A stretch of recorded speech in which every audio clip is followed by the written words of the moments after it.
Hi, it's Lou Manfredini, Ace's Home Expert, and in this video, we're going to show you how to replace your dryer vent tube. There are several different types of dryer venting tubes. Replacing them can be as easy as disconnecting the tube and putting in a new one.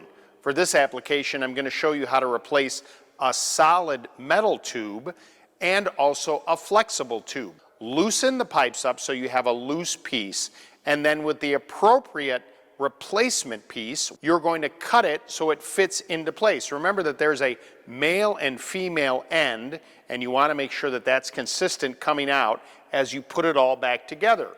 Be mindful that the shorter of the run or the sharp elbows, you want to eliminate that if possible, because the cleaner the line, meaning that with less obstructions on that piping, the more efficient your dryer will be.